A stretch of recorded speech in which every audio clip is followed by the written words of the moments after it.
It's a bad time to buy a home. This is not a shocking statement, but what is shocking is that people are still trying to buy a home. In this video, it's time to have a reality check for home buyers. I'm going to talk about why it's a terrible idea for people to buy a home right now. It's not just because of high prices and high interest rates, which is obviously part of it. But then after I break your dreams of becoming a homeowner, I'll tell you who should try to buy a home right now and give you a solid strategy so you can buy a home. First off, there's the carrying cost of being a homeowner. And it's not just your mortgage payment. Carrying costs are also home repairs, maintenance fees, things like that. What we've seen recently is that those things are getting more expensive. The price of supplies are still expensive even with inflation going down, and the cost of labor is still very expensive. Those two things have made it where if you're trying to do any repairs or upgrades or just general maintenance around the house, it's more expensive to do now. Then there's rising property taxes. Most homeowners are seeing their property taxes rise. I don't think this comes as a surprise because if you were around for the Great Recession, you probably remember it was the same kind of deal. You would think logically if people are having a hard time and there's inflation and people don't have a lot of money that they would lower the property taxes, but that was the exact opposite. Property taxes were raised. Another item that has gotten more expensive is home insurance. Home insurance nationally has gotten more expensive. If you're looking to buy in certain areas like Florida, New Mexico, and Texas, they've seen especially high price increases for home insurance. I'm in Florida, so I have clients that have told me that their home insurance has doubled. When you're budgeting to buy a home, you want to make sure to leave yourself wiggle room for things to change, like rising cost of home insurance and other items. If you're going to buy a home, something that's really important to do is your research. Now, obviously, you can lean on your real estate agent to help guide you through the process and educate you, but let's be honest, that doesn't always happen. That's probably why you're watching videos like this, so you can educate yourself. You're doing yourself an amazing favor, which is awesome. You also want to research your local market to see housing price trends. You can go to your local realtor association website to find housing stats. Are you looking to turn your dream of homeownership into a reality? Go to workwithdanG.com where I'll match you with a real estate agent. There's also a complimentary homebuyers course and some handy resources like an affordability calculator. Let's kickstart your home journey together. We also have an unstable economy. I see some reports that are saying that we're doing good and some reports that say we're not doing so good and we can expect a recession or some sort of economic downfall. With such an unstable economy, I think for most people, it really doesn't make sense to buy a new home. That could put you in a really bad spot. As we all know, buying a home is a huge investment and it can be a very stressful process. And that's in a normal market. With a market like we have now, it really doesn't make sense for most people to buy a home, in my opinion. High carrying costs of owning the home, an unstable future for the economy, and let's be real, houses are houses. They're gonna break. Things are gonna be outdated and need to be fixed and updated. Homes are a big expense, and right now it's a huge liability. However, I don't think it makes sense to crush anyone's dreams of being a homeowner. I think people can buy a home that have done their research, they've done their planning, they're financially stable, they're stable in their job, in their life, basically, they've got all their stuff together is what I'm trying to get at. And of course, that's not everyone, but there are people out there that are like that. And for those people, I think they're prime candidates to buy now because there is some opportunity where it makes sense to buy. In a lot of markets, yes, home prices are rising, but it's getting to a point where we're not seeing as many homes that are overpriced. And if they are overpriced, they're not selling. There's less competition to buy a house when you compare it to a couple of years ago. If you kept getting outbid back then, you might find it easier to get under contract now. If you're a planner and you've got yourself together or you're planning to get yourself together and you're working on it, it's very possible that you could be a great candidate to buy now. Are you thinking of buying a home despite the challenges? Share your thoughts and experiences in the comments below. Let's start a conversation about the realities of today's housing market. All right, I'm done convincing you to not buy a home. If you stuck around this far, you're the real deal. You want to buy a home, here's a solid strategy for you. Basically, what it is trying to get your monthly mortgage payment at its lowest. There are different suggestions on how much you would be spending on housing costs. I've seen anywhere from 25 to about 35% of your income should be spent on housing costs. And when we talk about housing costs, we're talking about your mortgage payment, property taxes, insurance, which a lot of times they're both part of your monthly mortgage payment. But then there are other fees like an HOA fee, things like that. What we're not talking about is your electric bill, water bill, those kinds of things. The biggest thing that you can do to help lower your monthly payment is lowering your overall purchase price for the home. Now, I know that may be impossible for a lot of people because houses cost so much right now that if you lower your budget, there may not be any houses for you to be able to buy, or at least not any houses that you'd want to buy. If that's not in the cards for you, another thing you can do is put down a larger down payment. And in a little bit, I'm going to talk about savings and the importance of that. So your down payment obviously can come from money that you've saved up. Traditionally, it's thought that you should put down 20% of the purchase price on the home. This also makes it where if you're getting a conventional loan, you don't have to pay mortgage insurance if you put down 20% on the home or more. But you may not be in a position to be able to put down 20%, which is a lot of people, especially with how expensive homes are now. So what you can do is look into down payment assistance programs. I won't get into details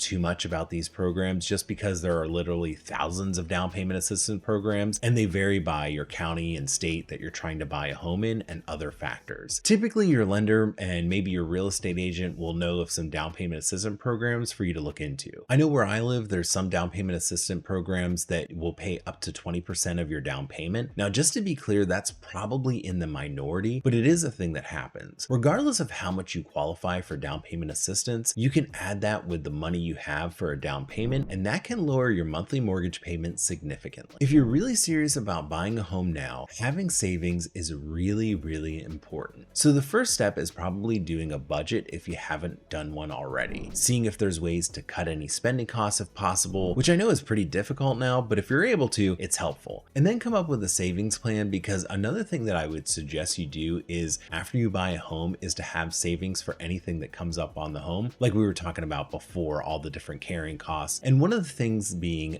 maintenance repairs, things like that. So having money for that saved up already is really important right now if you're a homeowner, in my opinion. Now, it's suggested that you save about 1 to 2% of the purchase price of your home each year. The median home price right now is around $400,000. So if you have a $400,000 home, that means each year you want to save up about $4,000 to $8,000 for any repair costs, which I think is a decent amount of money. And for most things, that should cover it. But I will put a little bit of a warning in here that when you become a homeowner, it may be good to already come in with some savings, meaning I wouldn't deplete all my savings on a down payment, because I don't know why this is, but it just seems like in the first year of being a homeowner, there's always some big items that come up. So it's a good idea to have plenty of savings, which again, I know isn't the easiest for most people, but I think it's really important thing to focus on right now because the cost of owning a home is so much more than what it used to be. By saving, planning, and researching, you can make your dreams of homeownership a reality. If you found this video helpful, please like and comment to let me know. Thank you for watching this video to the end.